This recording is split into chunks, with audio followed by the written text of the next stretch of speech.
One of my favorite guests on the Mother of All talk shows is an American in Moscow, the first class. He's a bloodhound for the real truth, the real story.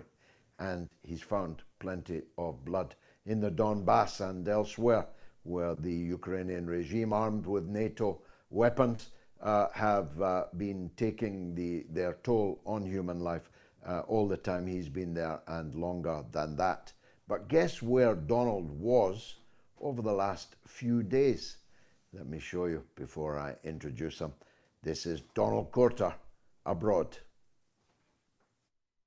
So the event on Kim Il-sung Square has come to an end, and we're driving to a different location now, and so many people throughout the streets, we've been saying hi to them this whole time, have been, crowds of people down the road for kilometers and kilometers here to welcome the Russian delegation and Vladimir Putin here. I mean, my arm's even getting tired of waiting so much.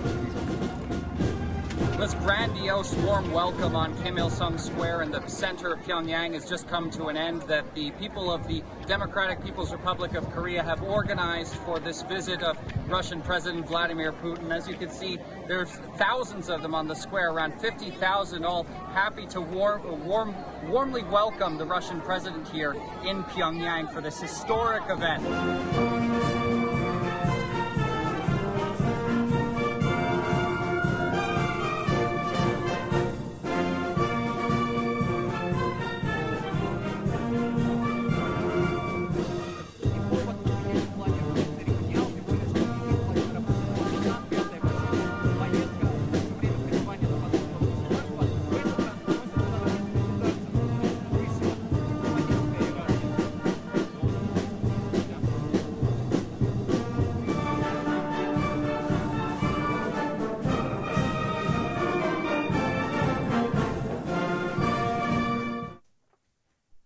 Donald Courter, what an extraordinary event to have been a part of. First visit by President Putin to Pyongyang.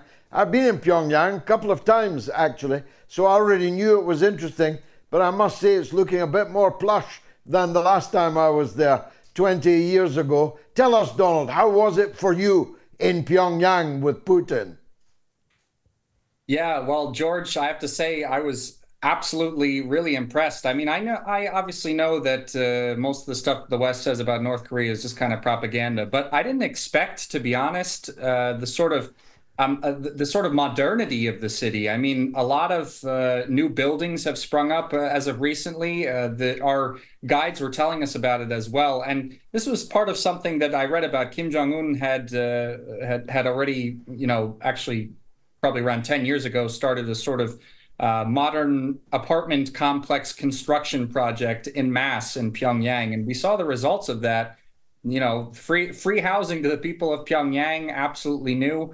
I remember we were passing by some of the apartment buildings, and we asked our minders if they were new or not. He said, no, they were old. They're 7 years old.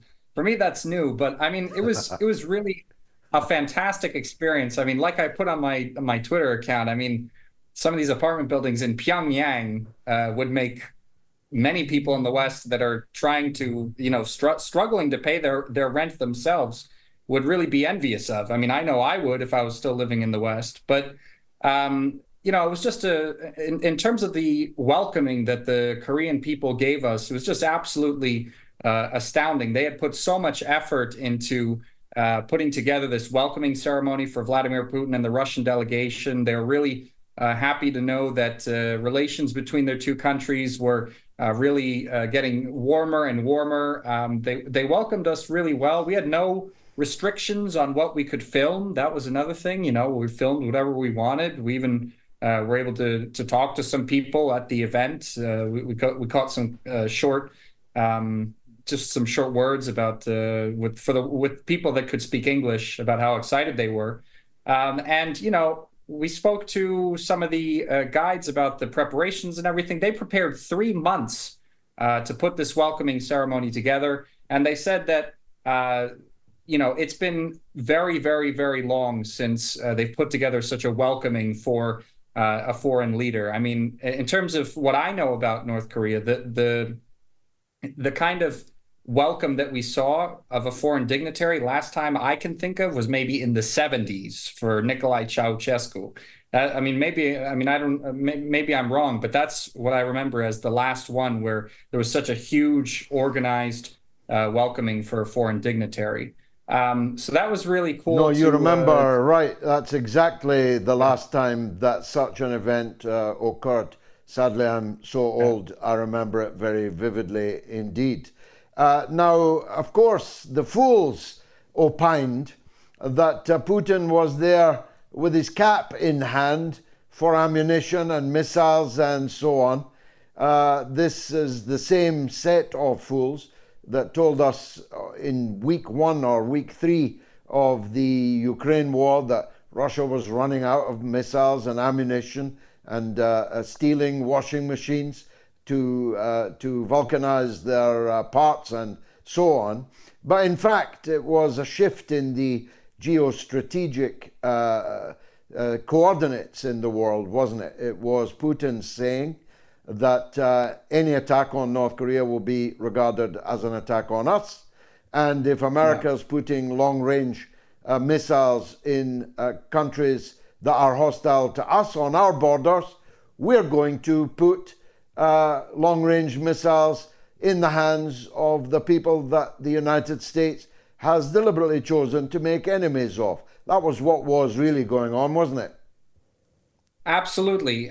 Kim Jong-un and Vladimir Putin, they signed what they're calling a comprehensive agreement on strategic partnership. But if you read the actual details of the document, what it really looks like, I mean, is an alliance, because there's a real, one of the main clauses is, like you said, basically a mutual defense pact, where if anyone attacks North Korea, Russia's going to come to their aid. And as well, it goes reverse as well. Obviously, Russia's in the Ukraine conflict already. So theoretically, this could even mean that North Korean troops would be, formally justified to enter into the Ukraine conflict. But I got to tell you, I was lucky enough to be at a press conference with Vladimir Putin at the second stop of his trip in Vietnam, where he addressed this possibility of North Korean troops being in Ukraine. The Russian president said that's not likely to happen because they've already had the opportunity. They were welcome to volunteer or do that already, and they've chosen not to. And Russian president said also they don't really, the Russian forces there don't need any sort of other forces to join there to accomplish the objectives of the military operation. But the North Koreans are, of course, welcome. Like you said, George, the main thing, and Vladimir Putin also said this at the press conference he gave with Kim Jong-un, or the statement rather he gave after the signing of this agreement, is that this is in connection with the West supplying Ukraine with long-range weapons that they're using and allowing them to use deep within Russian territory. This is something we heard the former president of Russia, after the West started publicly approving of this use of long-range weaponry. The former Russian president, Dmitry Medvedev, said, we're going to start arming and aligning with anyone who's anti-American now as a response to this. And this is, I would say, part of that, an extension of that stance, that policy, where, North Korea and Russia are in the same boat. They're both fighting for multipolarity. They're both anti-imperialist, and they're both some of the most sanctioned countries in the world, Russia being the number one, North Korea now being either number 2 or number 3, I'm not really sure. So they're really in the same boat, and this agreement describes how they have to stick together in the new geopolitical climate. Well, of course, it's quite an achievement of statecraft, the very reverse of the Nixon-Kissinger statecraft, which was to keep China and Russia as far apart as possible.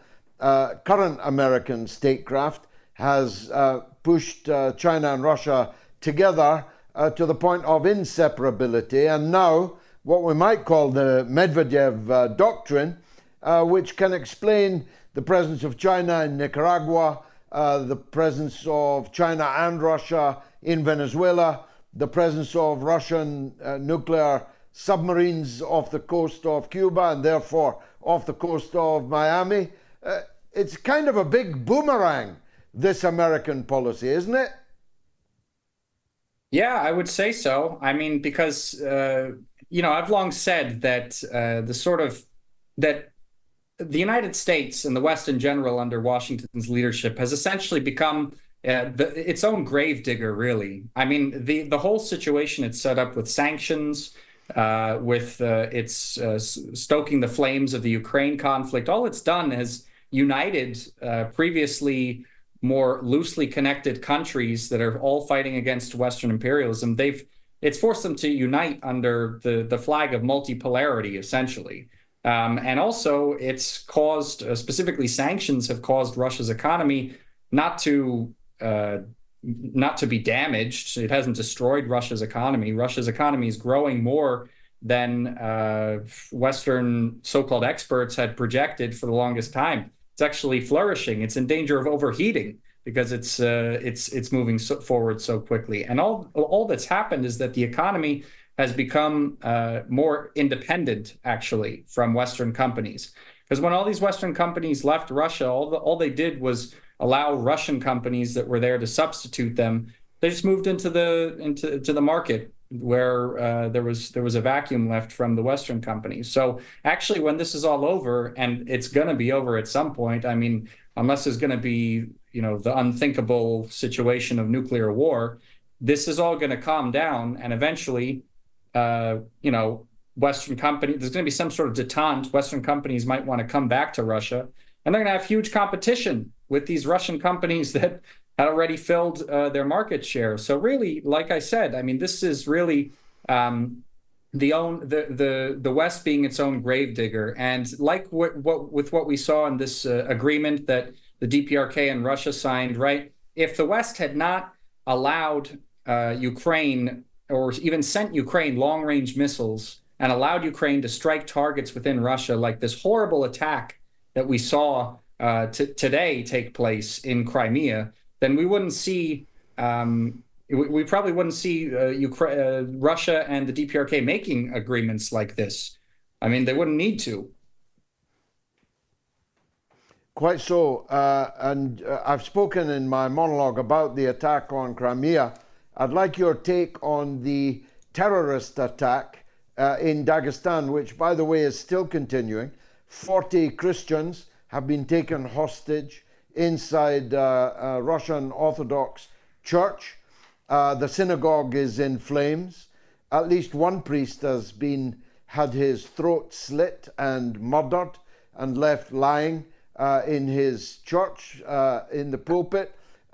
This is a serious, second one in a few months, serious assault by people who very obviously are doing the United States bidding, isn't it?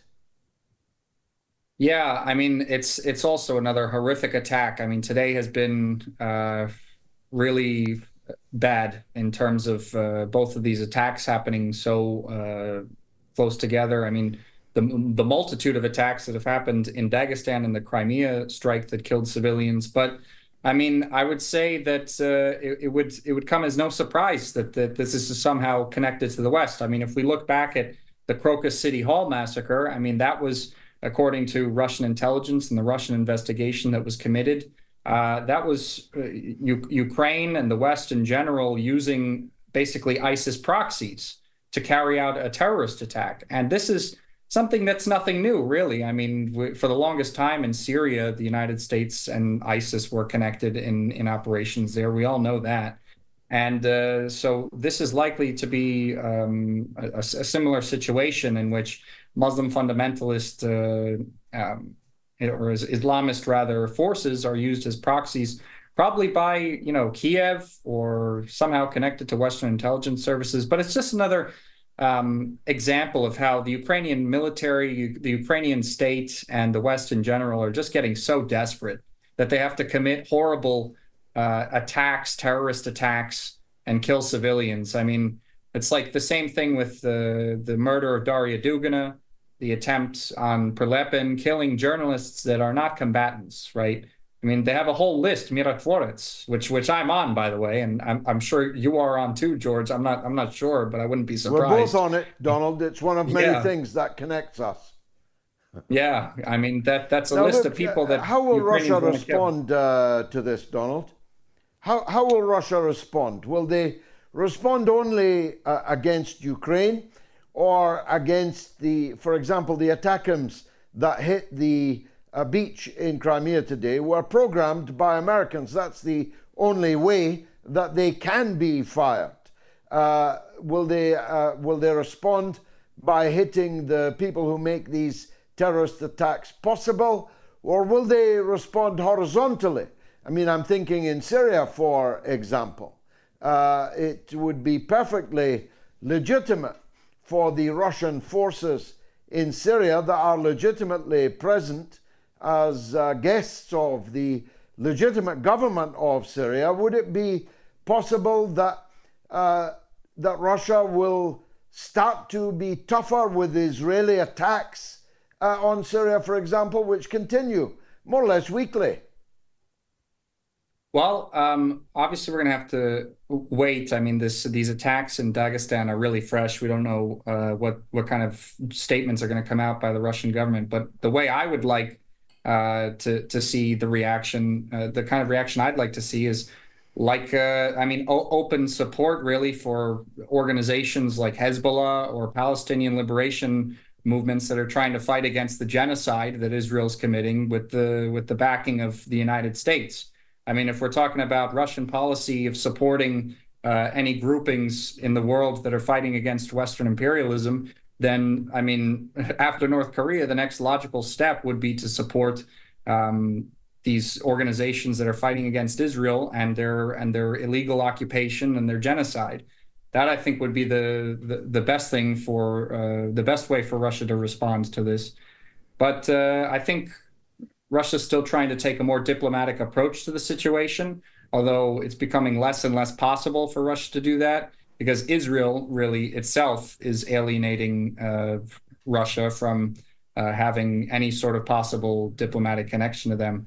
And also, you know, Ukraine and Israel are getting closer and closer as time goes on. It's becoming, you know, the divisions in these conflicts are becoming clearer and clearer. But from the beginning, it's been West versus the multipolar world, right? So that's how I see it. Well, I tell you, Donald, do mention it to anyone that you bump into with influence in Moscow. There would be no more popular Russian move that they could possibly make than to step up their support for the Palestinian people under bombardment, for the Lebanese people preparing tonight for a possible ground invasion by America's #1 ally in the world, State of Israel, by the Yemeni people who are continuing to be bombarded by Western airplanes, for applying their own economic sanctions against people sailing supplies to a genocidal occupying country like Israel through their waterways. Do pass it on, please. Yeah, because I know you have I will. the I'm right there with you, of the George. important in the Kremlin. Thank you, Donald Korta, as always, award-winning journalist, host of The Revolution Report, and ace documentary maker.